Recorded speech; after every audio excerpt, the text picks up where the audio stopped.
প্রথমবারের মতো দেশের জিডিপি প্রবৃদ্ধি 7% ছাড়ালো, জানালেন পরিকল্পনা মন্ত্রী। প্রবৃদ্ধির ধারাবাহিকতা অর্থনীতির জন্য ইতিবাচক, বলছেন অর্থনীতিবিদরা।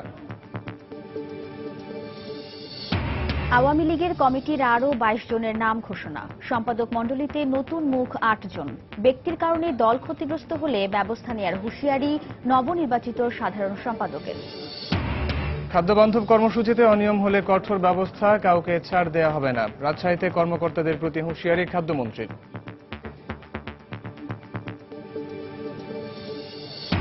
গাজীপুরে প্রেমের প্রস্তাবে রাজি না হওয়ায় স্কুল শিক্ষার্থীকে শ্বাসরোধে হত্যার অভিযোগ। দিনাজপুরে 5 বছরের শিশুকে ধর্ষণের ঘটনায় অভিযুক্ত বখাটে গ্রেফতার। এবং দীর্ঘ 23 বছর অপেক্ষার পর শেষ হতে যাচ্ছে কক্সবাজারের মেরিন ড্রাইভের কাজ। আমূল পরিবর্তন ঘটবে পর্যটন শিল্পে, প্রত্যাশা সংশ্লিষ্টদের।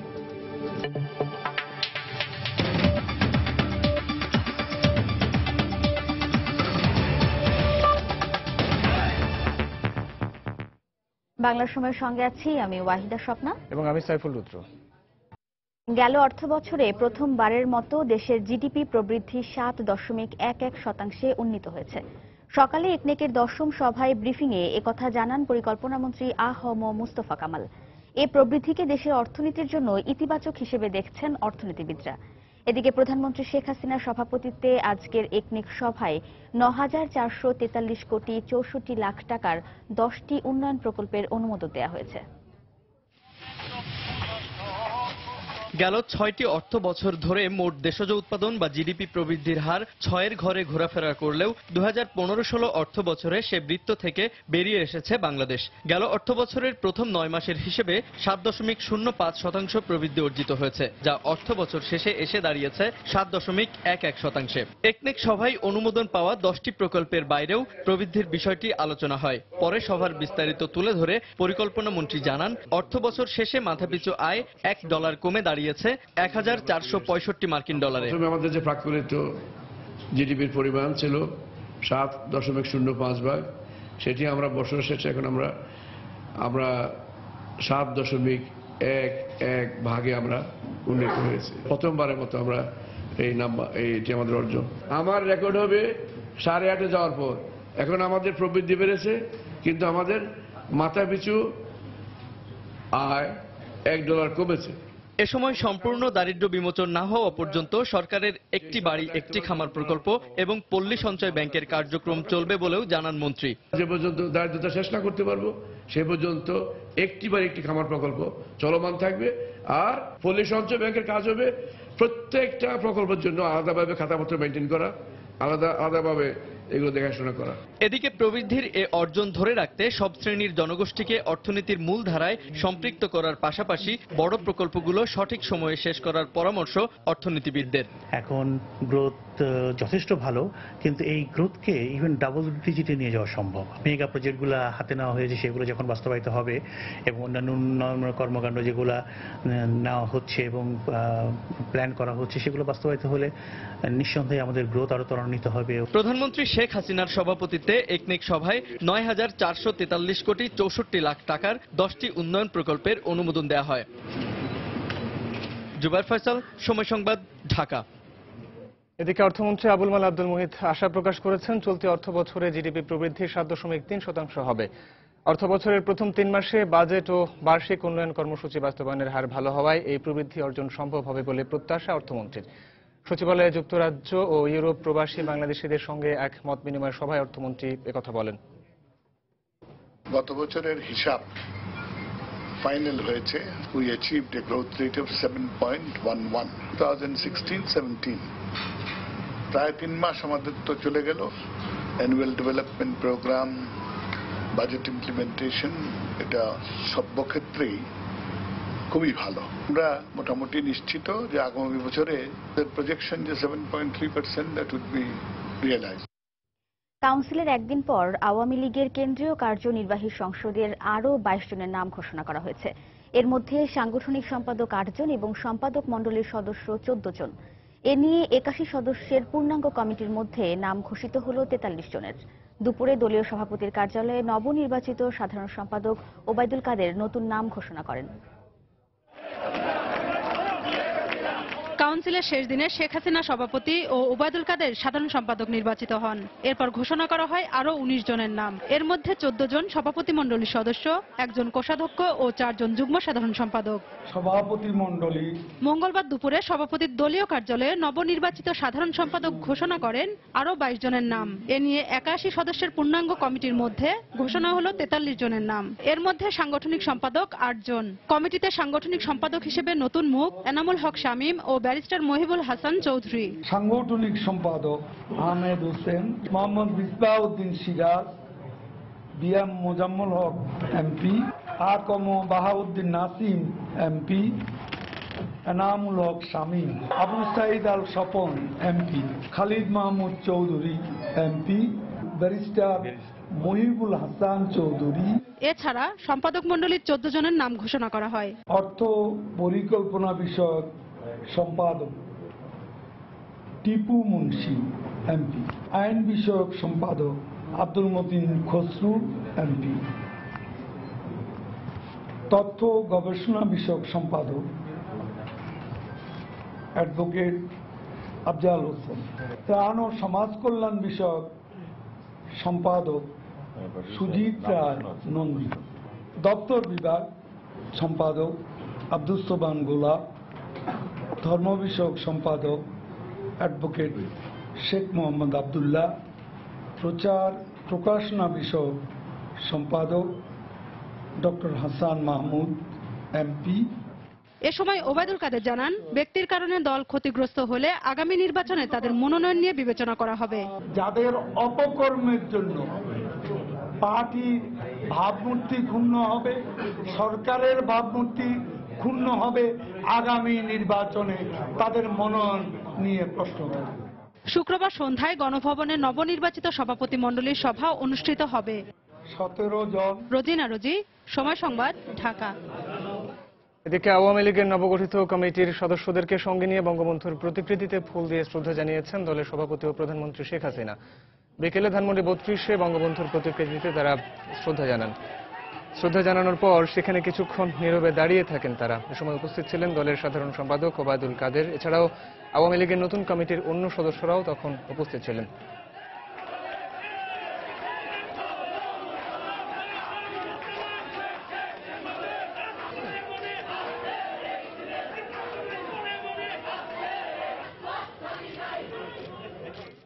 খাদ্যবান্ধব কর্মসূচি নিয়ে কোনো দুর্নীতি বা অনিয়ম প্রশ্রয় দেওয়া হবে না বলে হুঁশিয়ারি দিয়েছেন খাদ্যমন্ত্রী অ্যাডভোকেট কামরুল ইসলাম। সরকারের খাদ্যবান্ধব কর্মসূচির আওতায় 10 টাকা কেজি দরে চাল বিক্রি নিয়ে রাজশাহীতে খাদ্য অধিদপ্তর আয়োজিত মতবিনিময় সভায় একথা বলেন তিনি। এ সময় এই কর্মসূচি সফল করতে সংশ্লিষ্ট সবাইকে সহায়তা করারও আহ্বান জানান মন্ত্রী। খাদ্যবান্ধব কর্মসূচি নিয়ে যে কোনো অনিয়ম ও দুর্নীতি রোধে কঠোর অবস্থানে সরকার।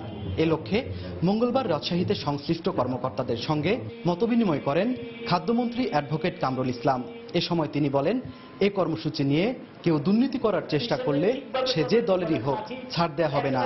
কোনোভাবেই এই কর্মসূচিকে বিতর্কিত এবং দলীয়করণ না করতে সবার প্রতি আহ্বান জানান মন্ত্রী। পত্রপত্রিকায় বিভিন্ন অভিযোগ উঠে এসেছে, আমরা উঠিয়েছি অনিয়মের অভিযোগ, দুর্নীতির অভিযোগ, দলীয়করণের অভিযোগ। আমরা অভিযোগের ভিত্তিতে তাৎক্ষণিকভাবে আমরা পদক্ষেপ নিয়েছি। 51 জনের ডিলারশিপ আমরা বাতিল করেছি। কে কোন দল করেন সেটা আমরা বিবেচনা বিষয় না, অপরাধী আমরা অপরাধী হিসেবে তাকে ট্রিট করেছি। কোন রকম অনিয়ম এই কর্মসূচিতে সহ্য করা হবে না। মাননীয় সংসদ সদস্য সহ সকল জনপ্রতিনিধির প্রতি আমি আহ্বান জানাবো, দয়া করে আল্লাহর ওয়াস্তে এই কর্মসূচিকে বিতর্কিত করবেন না, এই কর্মসূচিটাকে দলীয়করণ করবেন না। খাদ্যবান্ধব কর্মসূচিকে বিতর্কের ঊর্ধ্বে রাখতে পারলে আগামী নির্বাচনে জয় সহজ হবে বলে মন্তব্য করেন খাদ্যমন্ত্রী। মমতা বন্দ্যোপাধ্যায় 5 টাকা না কয় টাকা কেজিতে চাল খাওয়াচ্ছে ভারতে, দেখেন না একবারের পর বারবার ক্ষমতায় আসতেছে। এই কর্মসূচিটা যদি আপনারা বিতর্কের ঊর্ধ্বে রাখতে পারেন, এই কর্মসূচি আপনাদেরকে আগামীবার রাষ্ট্রীয় ক্ষমতায় নিয়ে আসবে। সরকারের খাদ্যবান্ধব কর্মসূচির আওতায় দেশের 50 লাখ হতদরিদ্র পরিবারকে 10 টাকা দরে মাসে 30 কেজি চাল দেবে সরকার। সাইফুর রহমান রকি, সময় সংবাদ, রাজশাহী। বাংলা সময় আরো থাকছে। সিরাজগঞ্জে কিন্ডারগার্টেন হাই স্কুলের 7 ছাত্রকে মারধরের অভিযোগে অধ্যক্ষ আটক, মামলা দায়ের।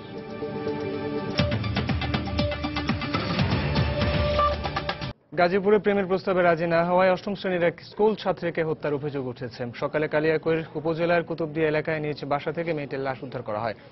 স্বজনরা জানান, স্কুলে যাওয়া আসার সময় প্রায় অষ্টম শ্রেণীর ছাত্রী মুন্নিকে আরাফাত নামে এক বখাটে উত্ত্যক্ত করত। পরে সে কয়েক দফায় প্রেমের প্রস্তাব দিয়েও ব্যর্থ হয়। এরই জেরে আজ ভোরে মেয়ের বাড়িতে ঢুকে শ্বাসরোধ করে তাকে হত্যা করে পালিয়ে যায় আরাফাত। সকালে ঘরের ভেতর মরদেহ দেখতে পেয়ে থানায় খবর দেয় পরিবারের সদস্যরা। পরে পুলিশ এসে লাশ উদ্ধার করে শহীদ তাজউদ্দিন মেডিকেল কলেজ হাসপাতালের মর্গে পাঠায়। তবে এটি হত্যা কিনা সে বিষয়ে এখনো নিশ্চিত করে কিছু জানায়নি পুলিশ। অতি রাত্রিতে এই ঘরে কেমনি লুকিয়ে রয়েছে আমরা জানি না, চোখের তলে হয়তো রয়ে গেছে। আজানের আগে আমার মেয়েরা ও গেছে গা। এটা হত্যা না আত্মহত্যা ময়নাতদন্ত শেষে পাওয়া যাবে। এছাড়া স্থানীয়ভাবে তদন্ত চলতেছে, তদন্ত ফলাফলের উপরে ভিত্তি করে আইনানুগ ব্যবস্থা গ্রহণ করা হয়েছে। দিনাজপুরের পার্বতীপুরে 5 বছরের শিশুকে ধর্ষণের ঘটনায় অভিযুক্ত সাইফুল ইসলামকে গ্রেফতার করেছে পুলিশ। বিকেলে নারী ও শিশু নির্যাতন দমন আদালতে তার 7 দিনের রিমান্ড আবেদন করে পুলিশ। আগামীকাল রিমান্ড আবেদনের শুনানির দিন ধার্য করা হয়েছে। এদিকে শিশুটিকে আশঙ্কাজনক অবস্থায় ঢাকা মেডিকেল কলেজ হাসপাতালের ওয়ান স্টপ সার্ভিস সেন্টারে ভর্তি করা হয়েছে। গত 18 অক্টোবর দিনাজপুরের পার্বতীপুরে বাড়ির বাইরে খেলতে গিয়ে নিখোঁজ হয় 5 বছরের এক শিশু। পরে অনেক খোঁজাখুঁজির পর বাড়ির পাশের একটি ক্ষেত থেকে অসুস্থ অবস্থায় শিশুটিকে উদ্ধার করে এলাকাবাসী। স্বজনদের অভিযোগ, প্রতিবেশী সাইফুল ইসলাম ধর্ষণের পর ঘটনাস্থলে ফেলে যায় তাকে। অসুস্থ অবস্থায় শিশুটিকে প্রথমে পার্বতীপুরের ল্যাম্ব হাসপাতালে, পরে রংপুর মেডিকেল কলেজ হাসপাতালে নেওয়া হয়। অবস্থার অবনতি হলে মঙ্গলবার শিশুটিকে ঢাকা মেডিকেল কলেজ হাসপাতালের ওয়ান স্টপ সার্ভিস সেন্টারে ভর্তি করা হয়। ওই দিন 11টা-12টার দিকে হারিয়ে যায়। যাওয়ার পরে ওই সাইফুল আমার বোনের সান্ত্বনা দেয় যে তোর মেঘ দুর্গা ঠাকুর বা কালী ঠাকুর লুকাই রাখছে, জিন লুকাই রাখছে, তোর মেঘ তুই পাবি, এটা শিওর। তোর মেয়ে ঠিক ভোর 5টায় বাড়াবে, আমি তো কথা দিলাম।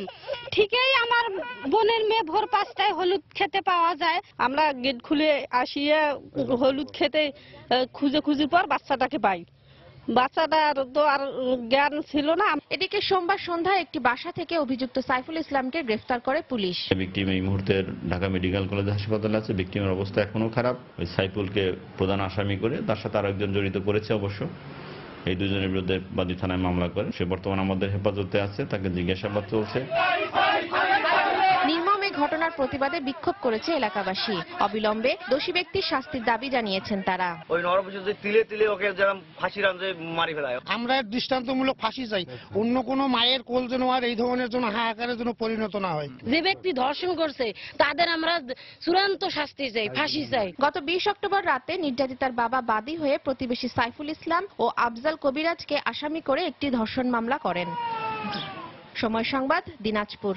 সিরাজগঞ্জের শাহজাদপুরে 7 ছাত্রকে মারধরের অভিযোগ উঠেছে এক কিন্ডারগার্টেন অ্যান্ড হাই স্কুলের অধ্যক্ষের বিরুদ্ধে। এ ঘটনায় মামলা দায়েরের পর অভিযুক্ত শিক্ষককে গ্রেফতার করেছে পুলিশ। স্বজনদের অভিযোগ, পানি খেতে গিয়ে শ্রেণীকক্ষে ফিরতে দেরি হওয়ায় সোমবার রংধনু কিন্ডারগার্টেন অ্যান্ড হাই স্কুলের 6ষ্ঠ শ্রেণীর 6 ছাত্র ও 7ম শ্রেণীর এক ছাত্রকে মারধর করে অধ্যক্ষ শহীদুল ইসলাম শাহীন। এতে অসুস্থ হয়ে পড়লে তাদেরকে স্থানীয় স্বাস্থ্য কেন্দ্রে চিকিৎসা দেওয়া হয়। এ ঘটনায় শাহজাদপুর থানায় শহীদুল ইসলামকে আসামি করে মামলা করেন সেলিম হোসেন নামে এক অভিভাবক। পরে অভিযুক্ত প্রিন্সিপালকে গ্রেফতার করে পুলিশ।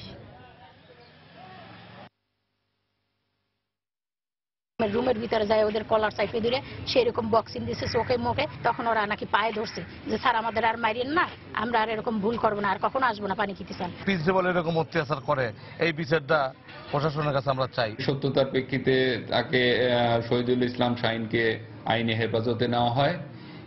এর বিরুদ্ধে জখমির এক আত্মীয় স্বজন বাদী হয়ে তার বিরুদ্ধে নিয়মিত মামলা রুজু করছে। নারায়ণগঞ্জে লাঞ্ছনার ঘটনায় শিক্ষক শ্যামল কান্তি ভক্তের সাক্ষ্য নিয়েছেন বিচার বিভাগীয় তদন্ত কমিটি। সকালে জেলার সার্কিট হাউসে ঢাকার মুখ্য মহানগর হাকিম শেখ হাফিজুর রহমান তার সাক্ষ্য নেন। একই সাথে বন্দর উপজেলা নির্বাহী কর্মকর্তা ও উপজেলা চেয়ারম্যান সহ 15 জনকে সাক্ষ্য গ্রহণের জন্য ডাকা হয়েছে। এ সময় মেট্রোপলিটন ম্যাজিস্ট্রেট মাজাহারুল ইসলাম, গোলাম নবী এবং নারায়ণগঞ্জের chief judicial magistrate Shahidul Islam উপস্থিত ছিলেন।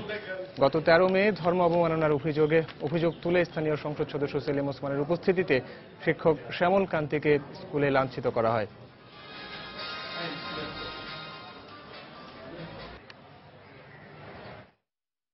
একজন প্রধান শিক্ষককে নির্যাতিত করা এটা খারাপ জিনিস। এই খারাপ জিনিসটার সুষ্ঠু তদন্তের মাধ্যমে আমি তার দৃষ্টান্তমূলক বিচার দাবি করছি। বাগেরহাটের কচুয়ায় অস্ত্র ও বোমা সহ 4 জেএমবি সদস্যকে আটক করেছে পুলিশ। এ সময় বোমা বিস্ফোরণে আহত হয়েছেন 4 পুলিশ সদস্য। গতরাতে উপজেলার মুখিয়া ইউনিয়নের খলিশাখালীতে এ ঘটনা ঘটে। পুলিশ জানায় নাশকতার পরিকল্পনা করছে এমন সংবাদের ভিত্তিতে খলিশাখালীর একটি বাড়িতে রাত 2টার দিকে অভিযান চালানো হয়। এ সময় উপস্থিতি টের পেয়ে পুলিশকে লক্ষ্য করে হাত বোমা ছোড়ে জেএমবির সদস্যরা। আত্মরক্ষার্থে পুলিশও পাল্টা গুলি ছোড়ে। এক পর্যায়ে জেএমবির 4 সদস্যকে পুলিশ আটক করতে পারলেও বাকিরা পালিয়ে যায়। ঘটনাস্থল থেকে একটি রিভলভার, গুলি ও 5টি হাত বোমা উদ্ধার করা হয়। আহত পুলিশ সদস্যদের কচুয়া উপজেলা স্বাস্থ্য কমপ্লেক্সে ভর্তি করা হয়েছে। রাষ্ট্রবিরোধী এবং ধ্বংসাত্মক কার্যকলাপের জন্য তারা একত্রিত হয়েছে। সেই সংবাদের ভিত্তিতে কচুয়া থানা পুলিশ এবং জেলা গোয়েন্দা শাখার পুলিশ সদস্যের সমন্বয়ে একটি অভিযান পরিচালিত হয়। পুলিশের উপস্থিতি টের পেয়ে পুলিশের উপর হাতে তৈরি বোমা নিক্ষেপ করে। পুলিশও তার পাল্টা জবাব হিসাবে শটগানের গুলি বর্ষণ করে। সেখান থেকে আমরা 4 জনকে ধরতে সক্ষম হই। বাংলা সময় আরো থাকছে। হবিগঞ্জে কৃষক মুক্তাদির হত্যা মামলায় 5 জনের মৃত্যুদণ্ড ও 27 জনকে বিভিন্ন মেয়াদে কারাদণ্ড। গাজীপুরে সিএনজি চালককে হত্যার দায়ে 1 জনের ফাঁসির আদেশ।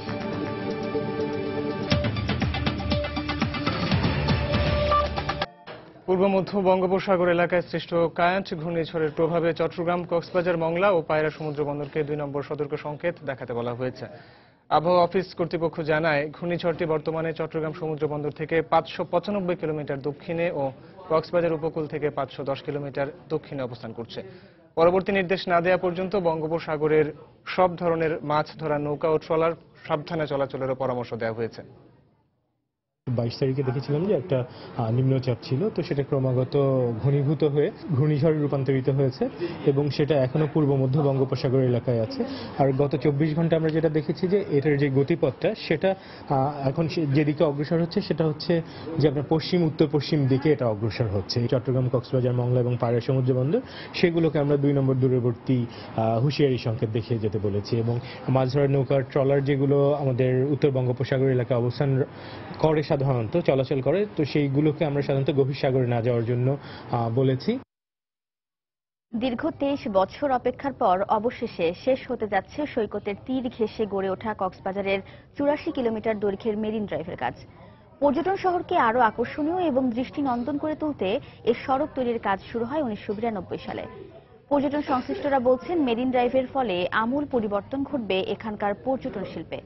আর সড়ক পরিবহন মন্ত্রী জানিয়েছেন, আগামী মার্চে মেরিন ড্রাইভের উদ্বোধন করবেন প্রধানমন্ত্রী শেখ হাসিনা। সুজাউদ্দিন রুবেলের তথ্য ও মোহাম্মদ ফরাজের ছবি নিয়ে ডেস্ক রিপোর্ট।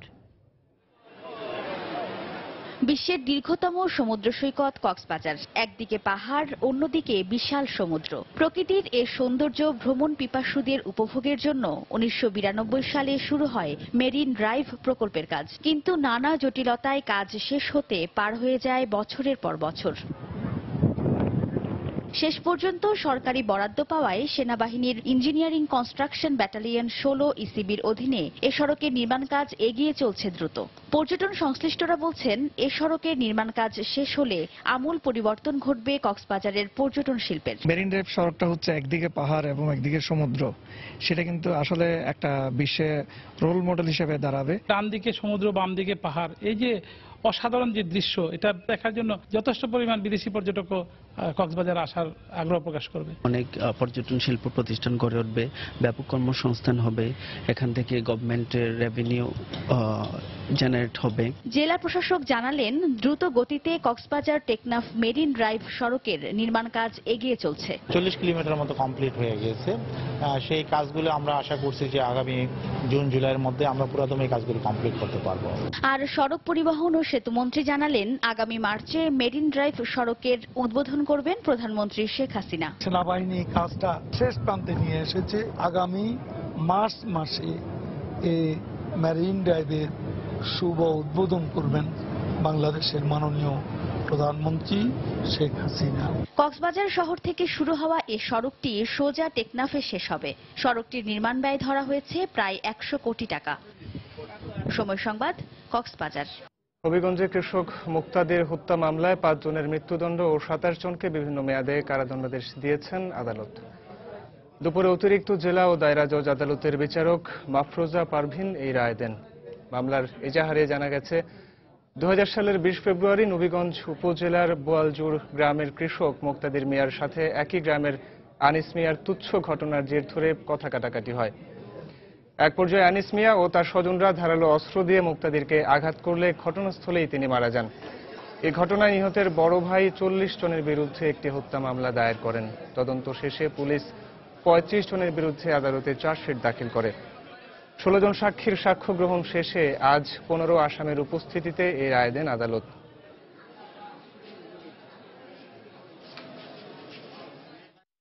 পাঁচজনকে মৃত্যুদণ্ড দান করছেন এবং বাকি 27 জনকে 3 বছর, 2 বছর এবং 1 বছর ও অনাদায়ে জরিমানা সহ প্রত্যেককে সাজা দিয়েছেন।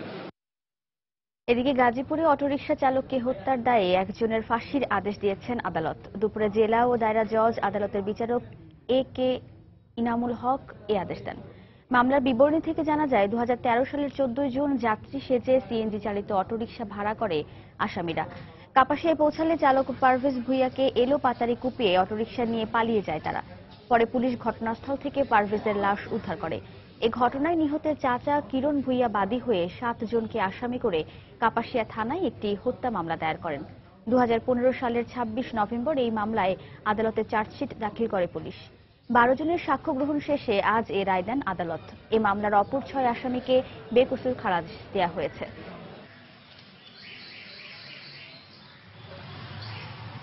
ঠাকুরগাঁওয়ে জমি সংক্রান্ত বিরুদ্ধে প্রতিপক্ষের আঘাতে মামুন নামে এক ব্যক্তি নিহত হয়েছেন। এই ঘটনায় একজনকে আটক করেছে পুলিশ। সকালে সদর উপজেলার নিশ্চিন্তপুর এলাকায় এই ঘটনা ঘটে। পুলিশ জানায় একই এলাকার মামুন ও রতনের মধ্যে দীর্ঘদিন ধরে জমি নিয়ে বিরোধ চলে আসছিল। সকালে মামুন বিরোধপূর্ণ জমিতে গাছের চারা লাগাতে গেলে বাধা দেয় রতন। এ সময় উভয় পক্ষের মধ্যে সংঘর্ষ হয়। এক পর্যায়ে গুরুতর আহত অবস্থায় মামুনকে উদ্ধার করে ঠাকুরগাঁও সদর হাসপাতালে ভর্তি করলে কর্তব্যরত চিকিৎসক তাকে মৃত ঘোষণা করেন। এ ঘটনায় অভিযুক্ত রতনকে আটক করেছে পুলিশ। নোয়াখালীর হাতিয়ায় মেঘনা নদীতে বরযাত্রীবাহী ট্রলার ডুবিতে শিশুসহ 2 জনের মৃত্যু হয়েছে। এ ঘটনায় আহত হয়েছেন আরও 5 জন। উপজেলার বউবাজার এলাকায় এই দুর্ঘটনা ঘটে। পুলিশ জানায় সকালে ট্রলার যোগে ভয়ারচর থেকে সুখবাড়ি যাচ্ছিলেন একদল বরযাত্রী। দুপুরে হাতিয়ার বউবাজার এলাকায় মেঘনা নদীতে হঠাৎ ট্রলারটি ডুবে যায়। এ সময় অন্য যাত্রীরা সাঁতরে তীরে উঠতে পারলেও নদীতে ডুবে যায় শিশু ইয়াসিন আরাফাত বাদশা ও আরিফ হোসেন। পরে স্বজনরা ঘটনাস্থলের 35 কিলোমিটার দূর থেকে ভাসমান অবস্থায় তাদের লাশ উদ্ধার করে। ব্রাহ্মণবাড়িয়ার যুদ্ধাপরাধের দায়ে অভিযুক্ত ফুলমিয়ার ফাঁসির দাবিতে মানববন্ধন কর্মসূচি পালিত হয়েছে। সকালে শহরের প্রেস ক্লাবের সামনে মানববন্ধনে অংশ নেন জেলার মুক্তিযোদ্ধারা। এ সময় বক্তারা দ্রুত ফুলমিয়াকে গ্রেফতার করে আইনের আওতায় আনার দাবি জানান। মুক্তিযুদ্ধের সময় হত্যা, লুটপাট, ধর্ষণ সহ একাধিক অভিযোগের পরিপ্রেক্ষিতে গত 11 আগস্ট ফুলমিয়ার বিরুদ্ধে মুক্তিযোদ্ধা আওয়াল মিয়া সিনিয়র জুডিশিয়াল ম্যাজিস্ট্রেট আদালতে মামলা দায়ের করেন। পরবর্তীতে মামলাটি আন্তর্জাতিক অপরাধ ট্রাইব্যুনালে পাঠানো হয়।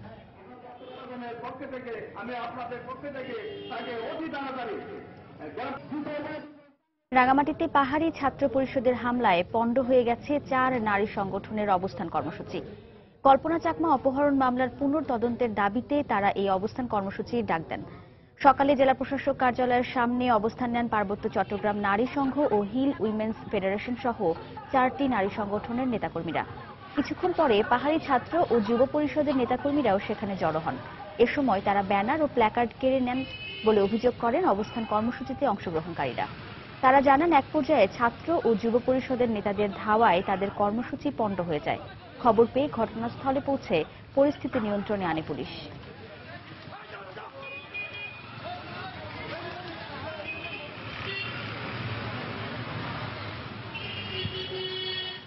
ফেনীতে চাকরি স্থায়ীকরণের দাবিতে মানববন্ধন ও সড়ক অবরোধ করে বিক্ষোভ করেছে পল্লী বিদ্যুৎ সমিতির মিটার রিডার ও মেসেঞ্জার কর্মচারী ঐক্য পরিষদ। সকালে শহরের মহিপাল এলাকায় পল্লী বিদ্যুৎ সমিতির কার্যালয়ের সামনে এ মানববন্ধন করা হয়। এতে ব্যানার ফেস্টুন সহ পল্লী বিদ্যুৎ সমিতির মিটার রিডার ও মেসেঞ্জার হিসেবে কর্মরতরা অংশ নেন। পরে ঢাকা চট্টগ্রাম মহাসড়ক অবরোধ করে বিক্ষোভ করেন তারা। গড়ছাঁটাই বন্ধ করে চাকরি স্থায়ীকরণের দাবিতে স্লোগান দেন আন্দোলনকারীরা। এ সময় অবরোধের কারণে মহাসড়কে যান চলাচল বন্ধ হয়ে যায়। পরে পুলিশ ঘটনাস্থলে পৌঁছে পরিস্থিতি নিয়ন্ত্রণে আনে।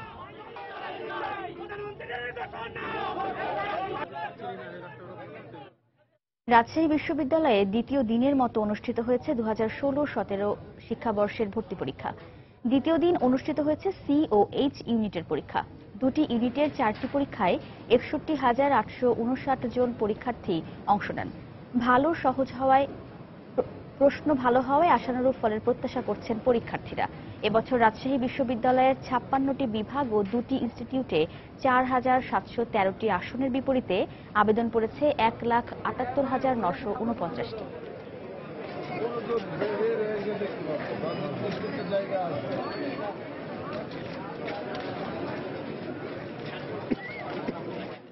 বাংলা সময়ের শীর্ষ সংবাদগুলো জানাবো আরও একবার। প্রথমবারের মতো দেশের জিডিপি প্রবৃদ্ধি 7% ছাড়ালো, জানালেন পরিকল্পনা মন্ত্রী। প্রবৃদ্ধির ধারাবাহিকতা অর্থনীতির জন্য ইতিবাচক বলছেন অর্থনীতিবিদরা। আওয়ামী লীগের কমিটির আরও 22 জনের নাম ঘোষণা। সম্পাদক মণ্ডলীতে নতুন মুখ 8 জন। ব্যক্তির কারণে দল ক্ষতিগ্রস্ত হলে ব্যবস্থা নেওয়ার হুঁশিয়ারি নবনির্বাচিত সাধারণ সম্পাদকের। খাদ্যবান্ধব কর্মসূচিতে অনিয়ম হলে কঠোর ব্যবস্থা, কাউকে ছাড় দেয়া হবে না, রাজশাহীতে কর্মকর্তাদের প্রতি হুঁশিয়ারি খাদ্যমন্ত্রীর। গাজীপুরে প্রেমের প্রস্তাবে রাজি না হওয়ায় স্কুল শিক্ষার্থীকে শ্বাসরোধে হত্যার অভিযোগ। দিনাজপুরে 5 বছরের শিশুকে ধর্ষণের ঘটনায় অভিযুক্ত বখাটে গ্রেফতার। এবং দীর্ঘ 23 বছর অপেক্ষার পর শেষ হতে যাচ্ছে কক্সবাজারের মেরিন ড্রাইভের কাজ। আমূল পরিবর্তন ঘটবে পর্যটন শিল্পে, প্রত্যাশা সংশ্লিষ্টদের। এ ছিল বাংলা সময়। যে কোনো খবর পেতে ভিজিট করুন সময়নিউজ.tv। এছাড়া এই মাত্র পাওয়া খবর আপনার মোবাইলে পেতে SMS করুন স্টার স্পেস বিএন লিখে পাঠিয়ে দিন 16242 নম্বরে। আর সঙ্গে থাকুন সময়ের।